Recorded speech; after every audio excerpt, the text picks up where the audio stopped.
véritable de cette façon. Le résultat visuel est finalement bien plus sympa et élégant que ce que j'avais anticipé au départ. À la sortie du bain d'acide nitrique, l'aspect des motifs de mon sabre est très satisfaisant. Les couches de métal contrastent superbement. C'est vraiment joli à regarder.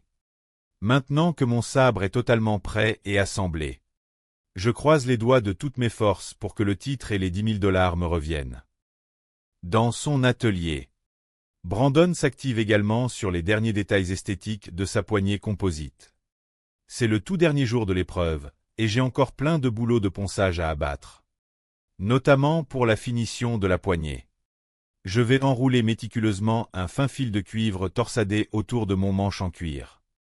Cette technique traditionnelle permet d'offrir une excellente prise en main antidérapante avec le cuir si on serre bien le fil comme il faut lors de la pose. L'idée directrice de cette manœuvre est aussi de rendre le tout le plus esthétique et soigné possible pour impressionner le jury. Là, comme ça, c'est vraiment joli et harmonieux. J'ai pris un plaisir fou à fabriquer ce sabre historique de cavalerie. Je suis très satisfait de mon travail et de mon investissement. Le jugement dernier. Les deux finalistes sont de retour dans l'atelier principal de la compétition, portant fièrement leurs sabres respectifs logés dans des étuis de transport. L'animateur les accueille avec solennité. Messieurs, bienvenue à la forge pour cette troisième et ultime session de test de cette grande finale. Vous aviez 4 jours complets chez vous pour réaliser un sabre de cavalerie fidèle à la grande armée de Napoléon. Vus d'ici, à cette distance, ils sont visuellement très ressemblants et magnifiques. Mais, afin de déterminer avec une totale équité lequel d'entre vous repartira d'ici avec le titre prestigieux de meilleur forgeron et le chèque de 10 000 $, vos armes doivent impérativement passer une série de tests destructeurs et de maniabilité. Avant de commencer la pratique, parlez-moi un peu de la conception de vos sabres. Henri prend la parole en premier pour détailler la composition de son arme damassée.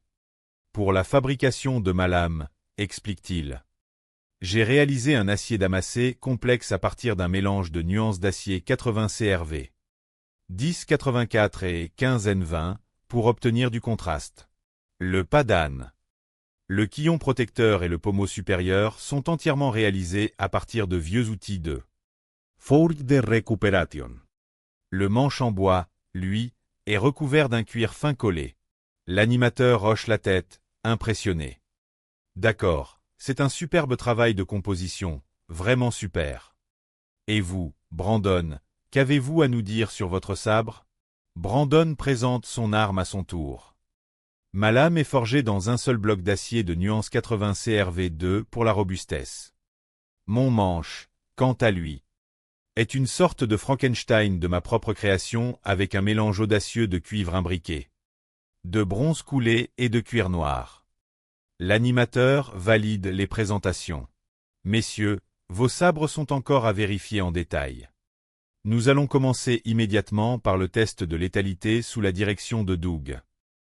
Les candidats et les juges se déplacent vers la zone des mannequins de test. Messieurs, bienvenue au test de létalité, annonce Doug d'un ton martial. Henri, vous êtes prêt pour le test? Henri raffermit sa garde. Absolument, je suis prêt. Bien, allons-y dans ce cas. Doug saisit le sabre d'Henri et s'approche de la cible. En coulisses, Henri retient son souffle. Je ne sais pas du tout si mon sabre sera performant sur cette cible, avoue-t-il nerveusement. Ma lame est volontairement fine pour qu'elle soit le plus légère et maniable possible en combat. Donc oui, à ce moment-là, j'emmène pas large du tout. Doug lève l'arme et effectue une coupe transversale foudroyante dans le mannequin. Le sabre traverse la matière dans un sifflement parfait. Doug se tourne vers le forgeron avec un regard approbateur. Henri, pour commencer les commentaires. Je dois dire que votre sabre de cavalerie est extrêmement léger en main. Bien vu de votre part. Cette caractéristique technique le rend vraiment très facile et agréable à manier. Le changement de direction est instantané. De plus, la construction ergonomique de votre manche offre une très bonne et solide prise en main lors de l'effort. Pour ce qui est des performances pures de votre tranchant, Je suis sincèrement impressionné par ses capacités exceptionnelles à couper proprement la matière. Globalement, Henry, votre sabre remplit parfaitement sa mission, il peut tuer. Henry respire enfin. Merci beaucoup, répond-il. Doug appelle le second finaliste. Brandon, c'est à votre tour de soumettre votre Frankenstein au test. Êtes-vous prêt? Brandon se concentre. Prêt, monsieur.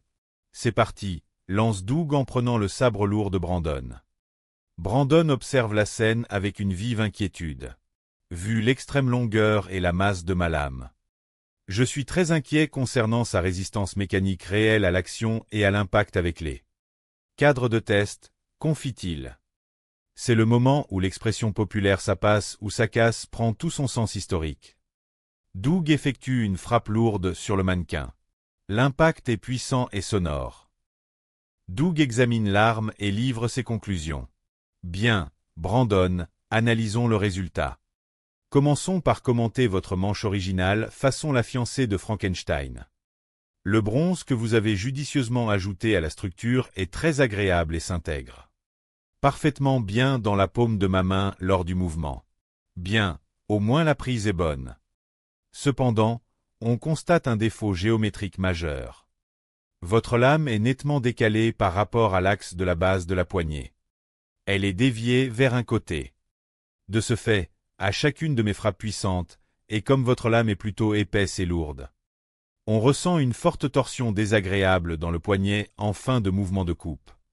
Mais pour ce qui est de l'efficacité brute, globalement, votre sabre remplit le cahier des charges. Il peut tuer. Brandon sourit malgré la critique. Je suis vraiment ravi de l'entendre, dit-il. L'animateur annonce la suite. Messieurs, il est maintenant temps de passer au redoutable test de résistance à l'aide de pastèques alignées et de répliques de crânes balistiques. Henry, vous êtes prêt? Henry répond fermement. Prêt. Bien, allons-y. Doug frappe violemment les cibles successives avec le sabre d'Henry. Les fruits volent en éclats. Doug s'essuie le visage en riant. Désolé pour le bazar et les projections, dit-il. Henry. Je tiens vraiment à vous féliciter chaleureusement pour le poids plume exceptionnel de votre sabre. C'est une merveille de maniabilité. Votre ruban de cuir est bien resté à sa place sur le manche. Votre tranchant a subi de très légers dommages de surface lors du choc contre les parties dures. Je peux effectivement pincer mon ongle sans problème sur cette petite section de la lame. Mais cela n'empêche absolument pas l'arme de continuer à couper efficacement. Un grand bravo. Henry salue le juge. Merci, dit-il. Le moment fatidique du test de résistance arrive pour Brandon. Brandon, vous êtes prêt pour l'ultime épreuve de force? Brandon hoche la tête, le cœur battant. Prêt. Doug lève le grand sabre lourd et frappe de toutes ses forces le crâne balistique de test. Un bruit de rupture métallique net et sinistre résonne dans tout l'atelier. C'est terrible, s'exclame un témoin. La lame s'est brisée en 2 morceaux sous l'impact. Doug s'arrête immédiatement et examine les morceaux cassés avec gravité. Bien, constate-t-il. On a là 2 ou 3 gros problèmes structurels majeurs analysés sur cette rupture. Le grain interne de l'acier est visiblement très épais à l'œil nu. Vous voyez sûrement le reflet de la lumière de là-bas sur les facettes du métal cassé. L'autre problème technique flagrant, c'est qu'il y a plusieurs zones nettement noircies à l'endroit précis où le sabre s'est cassé net. C'est le signe indéniable que l'acier avait subi de multiples microfractures invisibles lors de la forge ou de la trempe mal gérée. Voilà la preuve que le traitement thermique initial dans l'huile froide n'a pas suffi du tout à affiner correctement le grain de l'acier pour le rendre résistant au choc. Quoi qu'il en soit, regardez le résultat. Brandon, votre sabre pouvait certes couper le mannequin lors du premier test. Mais malheureusement pour vous, le test de résistance pure a eu définitivement raison de lui aujourd'hui. Votre lame est cassée en 2. Ce qui constitue une défaillance catastrophique et éliminatoire selon le règlement. Car les tests de sécurité ne peuvent tout simplement pas continuer sur une arme brisée. Merci infiniment d'être venu jusqu'en finale pour nous montrer votre travail. Mais la compétition s'arrête malheureusement ici pour vous. Je vais devoir vous demander de quitter la forge. Brandon accuse le coup avec une grande dignité d'artisan, saluant son adversaire. J'ai un sentiment un peu partagé en partant, confie-t-il avec franchise. J'ai certainement raté quelque chose de crucial au moment de ma première trempe dans l'huile froide. C'est certain, mais le sabre en dama d'Henry est tout simplement incroyable de toute façon. Il mérite amplement sa victoire. C'était pour moi une expérience extraordinaire et hors du commun. Ça m'a beaucoup apporté sur le plan humain et technique. Et je ne regrette absolument pas d'avoir participé à cette aventure. L'animateur se tourne vers le dernier homme debout au centre de l'atelier. Le forgeron de l'Oklahoma. Henry, vous n'avez désormais plus aucun concurrent face à vous. Vous êtes officiellement sacré le meilleur forgeron de la compétition. Et vous allez recevoir de ce pas un chèque de 10 000 $ pour récompenser votre œuvre. Un immense bravo à vous. Henry regarde ses mains, submergé par l'émotion. Alors ? Demande l'animateur en souriant. J'en reviens pas du tout, parvient à articuler Henry, c'est un rêve qui se réalise. Le juge principal conclut les évaluations avec des mots élogieux. Vous nous avez présenté un très beau sabre de cavalerie, une pièce d'artisanat d'art remarquable. Toutes nos félicitations, Henry. Seul au centre de la forge. Henry savoure sa victoire et repense au chemin parcouru depuis la perte de son petit couteau de poche. Je ne réalise pas encore tout à fait ce qui m'arrive aujourd'hui. Confie-t-il avec des larmes de joie dans les yeux. Mais j'ai bien vu de mes propres yeux que mon sabre a été très performant et solide sur tous les tests dynamiques du jury. J'ai eu de superbes commentaires valorisant sur la qualité de mon travail de forge et de finition. Je suis extrêmement fier de ce que j'ai réalisé de mes propres mains dans mon atelier. Je m'appelle Henry Walker, et je suis le meilleur forgeron. C'est tout simplement génial. L'âme du métal, le destin des forgerons. Chapitre 1er, les maîtres du feu. Dans l'immensité des paysages américains. Là où le ciel s'étend à l'infini et où la terre conserve les traditions des pionniers. 4 destins s'apprêtaient à se croiser sous le signe de l'enclume et du marteau. La forge n'est pas un simple métier, elle est une vocation. Un dialogue intime entre l'artisan et la matière brute. Henry Walker portait sur son visage les marques d'une vie de labeur et de passion. Âgé de 46 ans, originaire de la petite ville de Hobart dans l'Oklahoma. Il maniait les outils avec une assurance tranquille développée au cours de 10 ans d'expérience. Son entrée dans cet univers s'était faite par un curieux coup du sort. Après avoir égaré un couteau auquel il tenait par-dessus tout, il avait annoncé à son meilleur ami son intention de fabriquer lui-même son remplaçant. Ce dernier s'était moqué de lui avec un scepticisme non dissimulé. Il n'en fallut pas plus pour piquer l'orgueil d'Henry, qui se jura de lui prouver qu'il avait tort. À des milliers de kilomètres de là, dans une charmante bourgade de Californie nommée Woodland, Dottie Derry avait découvert cette passion d'une manière tout aussi singulière. Sa sœur lui avait offert un ensemble de départ pour fabriquer un couteau. Un présent modeste d'une valeur d'environ 80 $. Ce geste désintéressé changea le cours de son existence. Dottie tomba profondément amoureuse de cet art, réalisant rapidement que pour une somme initiale minime, elle venait de trouver une voie où elle pourrait s'équiper convenablement et s'épanouir. Malgré une nuit de sommeil réduite à seulement 2 heures, son enthousiasme restait inébranlable. Brandon Androski, quant à lui, représentait la rigueur professionnelle du haut de ses 38 ans.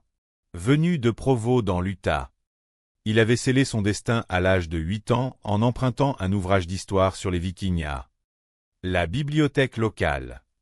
Les descriptions des outils anciens et des techniques de forge scandinaves éveillèrent en lui une certitude, il ferait ce métier.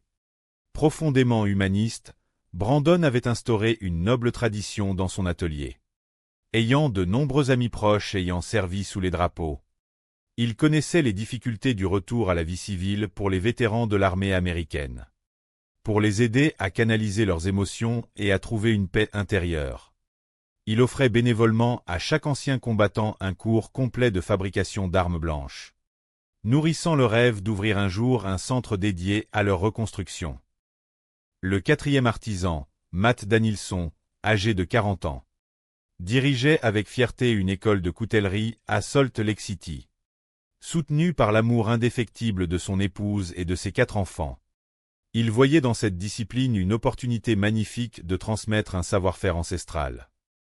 Je suis ravi de participer à cette aventure. J'espère vraiment l'emporter pour faire rayonner encore davantage cette passion qui est la mienne. Matt Danielson. Les 4 compétiteurs se tenaient désormais dans l'arène de la forge, face aux juges qui allaient évaluer leurs compétences. L'enjeu était de taille. Remporter le titre prestigieux de meilleur forgeron accompagné d'un chèque de 10 000 $. La compétition se diviserait en 3 épreuves éliminatoires.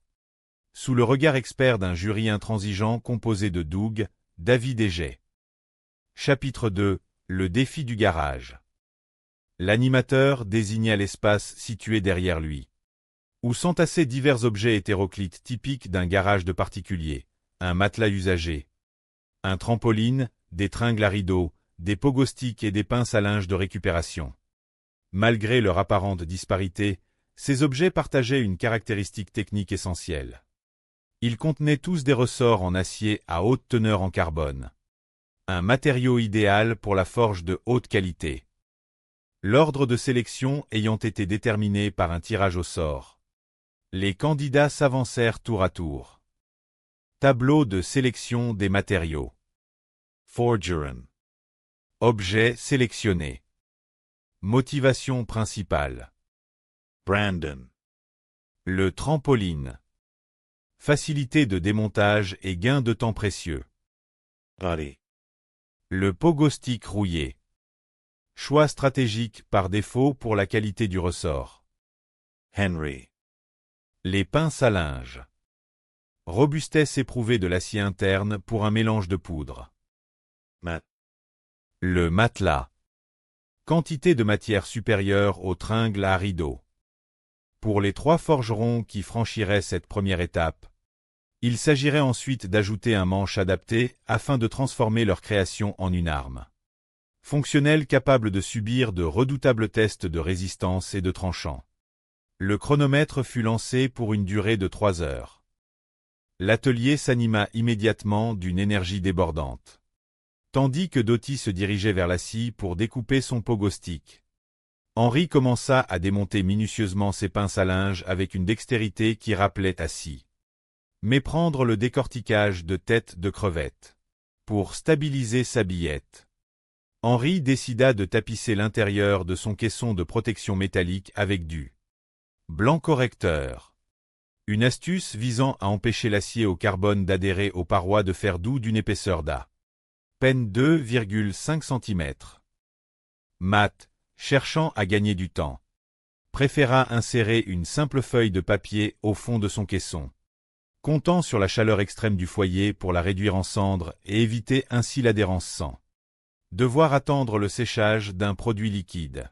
Brandon, quant à lui, choisit une approche différente en évitant l'utilisation intensive de caissons complexes, privilégiant la souplesse naturelle de l'acier pour donner de la flexibilité au dos de sa future lame, minimisant ainsi les risques de fissures lors des chocs mécaniques. Chapitre triste mais héroïque, l'épreuve du feu. 1 heure s'était déjà écoulée lorsque les premiers caissons furent plongés au cœur du brasier. Soudain, la forge d'Henry projeta une pluie spectaculaire d'étincelles qui illumina tout l'atelier, semblable à un magnifique feu d'artifice. Ce phénomène insolite provenait de la combustion de la poudre d'acier s'échappant par un petit évent qu'il avait pratiqué pour éviter une surpression. Malheureusement, en ouvrant son caisson après le passage sous le marteau-pilon, le verdict tomba. Cruel et indiscutable.